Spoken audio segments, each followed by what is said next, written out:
What's up, everybody? Welcome back to the channel and some Star Wars Armada for you. So it's been a while since we had something, but we picked up one of the separate Venators here just to have one and finally round out our Republic fleet. So we're going to get this open and sorted for you guys and show you everything inside like normal. We'll be right back. Alrighty, guys, we got everything open here. So again, we get our usual sets of components, right? We have cards, not just Admirals, but ship cards and upgrades and all that other fun stuff. A little bit of a blurb on the ship class itself, along with new rules and everything that goes in there, and component lists. So our usual sort of paper insert for that. Parts for our dials on the base. Our wonderful sheet of cardboard, of course, that we always get with our various tokens and dials. Ship card, double-sided, of course. Flight stand. So again, seen these a million times. Of course, this is a large vessel. And then the ship itself, again, great detail. Love what they've been able to achieve on these. And engines there. So as we said, fantastic ship. Looks amazing on the tabletop. Of course, you can make your own aftermarket paint modifications if you so desire, but looks good out of the box. But again, also very easy to paint, as we said. So engines looking good underneath. Got the main hangar bay and all that stuff. So again, great model. And then on to the cards here. So without going in depth, we get a couple of Admirals here. So first off, Luminara. When a friendly ship or unique squadron is defending after the spend defense token step, if it spent fewer than 2, it may either ready one of its defense tokens it did not spend, or choose another friendly ship at 1 to 5 and ready one of that ship's defense tokens, which is pretty sweet. We get Plo Koon here. While a friendly squadron is attacking a ship at 1 to 3 of a friendly ship, the attacker may add 1 blue die set to an accuracy to its attack pool. That can't be rerolled or changed for any reason. Also, second benefit here, and this is a really great one, friendly squadrons without Adept gain Grit while they're at distance 1 of a friendly squadron with Adept, so you can kind of start building a list around that if you want to take advantage of it. We get Ahsoka here. So for squadron, each of up to 3 non-unique squadrons that you activate gain Snipe 1 for each die in their anti-squadron armament up to Snipe 3 until end of activation. So pretty cool there. And she clocks in at 6. We should say that between Luminara and Plo Koon, 25 and 26 points respectively. Barriss Offee, 6 points as well. While defending after the attacker declares the defending hull zone, you may spend a redirect token. If you do, if you do at the start of the resolve damage step, choose a different hull zone to be the defending hull zone for this attack. Clone Commander Wolf, lots of stuff going on here. So for 6 points, you can exhaust this card. If you do for the squadron, each of up to 3 squadrons that you activate without Adept gain Assault until the end of the activation. So again, lots of modifications for your squadrons in this set of cards. Each squadron that you activate with the printed Assault keyword can spend a die with either a hit or an accuracy to resolve the Assault effect, which is also pretty sweet. And then you can spend tokens from this card to ready it. Thermal shields, again, we've seen that across a couple ships here, but medium or large is only 5-point upgrade. Again, we've seen that multiple times, and they give you 2. Hot landing is a cool one for 3. At the start of the squadron phase, friendly squads with Adept gain Grit until the end of the phase, so we've seen that ability now a couple times, whether it's characters or other upgrades. And then this is also a unique upgrade. So while a friendly squadron with Adept is destroyed, or when, you may choose one enemy ship at 1 to 2 of that squadron. If you do, they gain a rain token of your choice, so pretty neat stuff there and very thematic. Love the art. Flat guns we've seen a couple times as well.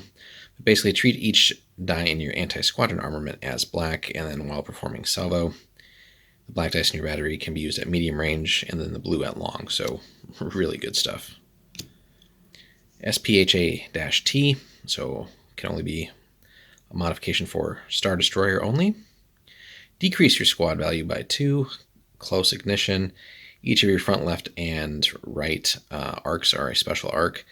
and they have a special battery of 5 blue and a black. And then after you place your targeting token, exhaust the card, and while this card is exhausted, you can't place targeting tokens, but some extra firepower at the cost of squadrons. So if you're not running heavy squadrons or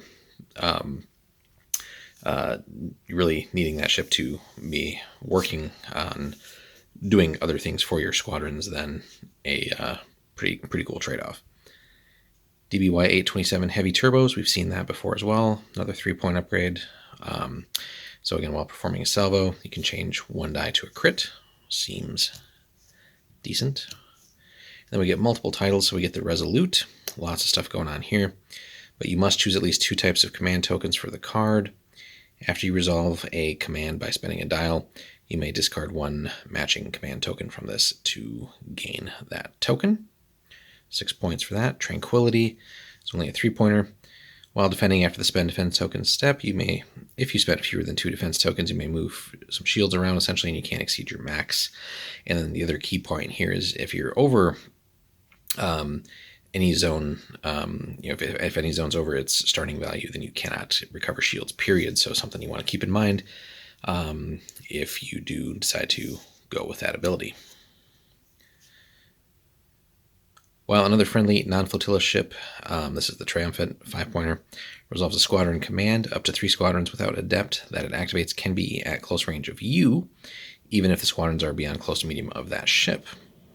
And this can't happen on the first turn, so neat little ability there. And then finally our 2 cards. So again, we got Victory 1, Victory 2, or not Victory, gosh, Venator 1, Venator 2. So the big boy ship here for the Republic forces. So we get 9 hull, good stuff there. Now the 1 has double blue on anti-squadron, blue-black on the 2. Interesting here on the 2, the squadron value is bumped up. So they both have 3 command. The 1 only has 3 squadron, the 2 goes up to a massive 5. And then both have 4 engineering, so pretty good stuff all around there. Same defense tokens. These can get up to speed 3, not quite as maneuverable at speed 3, right? Nothing at 1 and nothing at the 3rd click. So, but otherwise, average maneuverability there. 4 on the front, 3 on the sides, and 2 on the back for shield. So pretty solid stuff there. Damage output, not quite as much, obviously, as like an Imperial or anything like that, but not that this had that much compared to one of those. So this was all more, about squadrons.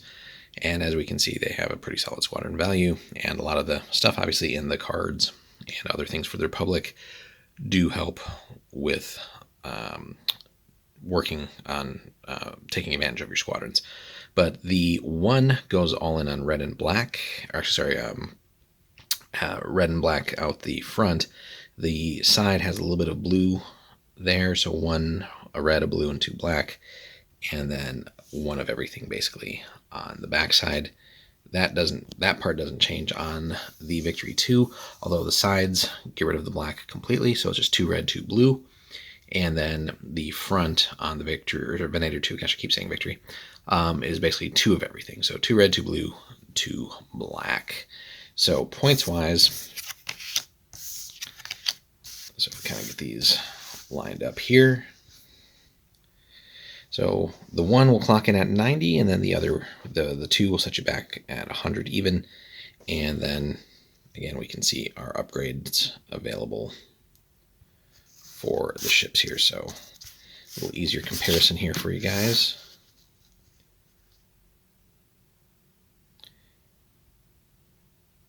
So obviously you can see that they do have still some overlap, of course, but there are some differences as well.